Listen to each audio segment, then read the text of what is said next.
People who have completely ruined someone's life intentionally or accidentally. The road to hell is paved with good intentions. I was building houses in Juarez and Oaxaca for families living in shacks. Over the years, cartel violence in these regions only increased. Because of their new homes, some families became targets and were killed by the cartels. A childhood prank with lifelong consequences. When I was about 6 years old, my friend and I were playing in the neighborhood. He was riding his bike and I was hitting rocks with a hockey stick. Suddenly, I had a brilliant idea. I wanted to stick the hockey stick into his bike wheel because I thought it would be hilarious. Yeah, he flipped over and hit his head. It took him about 10 years to overcome the stuttering that started that day. I felt and still feel awful. Thankfully, he has a good sense of humor. I turned my brother in. For years, I suffered because of my brother's idiotic and illegal behavior. Eventually, I turned him in to the police after discovering that he had fraudulently opened multiple credit cards in my name to buy a house.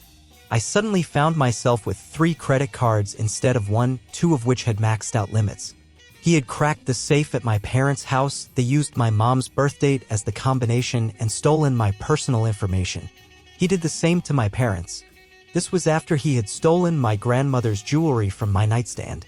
He even threatened to stab my mom and stole one of my dad's work trucks. Somehow, he avoided jail time but got probation despite his long list of offenses. I reported my best friend's Columbine-style attack plan. On behalf of everyone who has ever been a student, thank you. I did something similar. In class, I noticed 3 popular guys passing a note between themselves.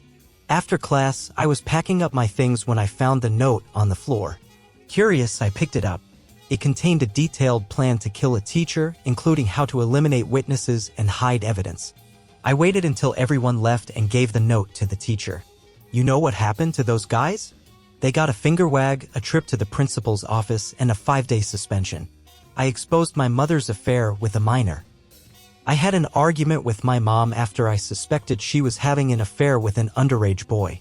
She denied it and my family hated me for stirring up drama with baseless accusations.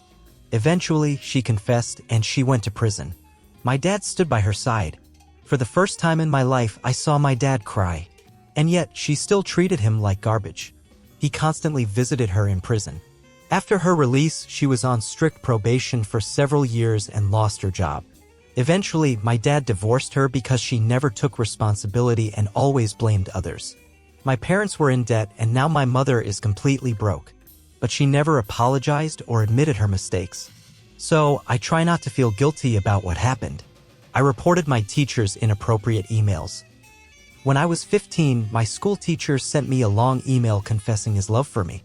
He went into explicit detail and even attached some pictures. I was terrified and went to the only adult I trusted, another teacher. He sent me to a school counselor who involved the police. What followed was a full-scale undercover operation. For months, the police used my email to exchange messages with him. Eventually, he was arrested and sent to prison. He had a wife and a daughter my age. To this day, I feel terrible knowing that he never got to take his daughter for ice cream or see her graduate. They convicted him as a sex offender, which I believe he deserved. And I'm relieved he targeted me rather than another girl who might not have had the strength or support to deal with it. Still, a small part of me feels guilty. I sometimes wonder, what if I had just ignored the email? I secretly reported a drug dealer who abused my relative. I anonymously reported a guy to the police for storing large amounts of drugs in his car and selling to minors. The police launched an investigation, arrested him, and gave him a long prison sentence, not just for drugs but for other crimes they uncovered. Why did I do it?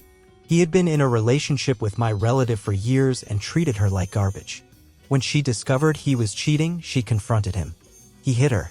The abuse escalated. She refused to report him, fearing drama with his family. She was ashamed. One day, after an especially violent attack that put her in the hospital, I realized that if I did nothing, he would kill her next time. So, I gathered all the information she had told me, went to an internet cafe, and contacted the police.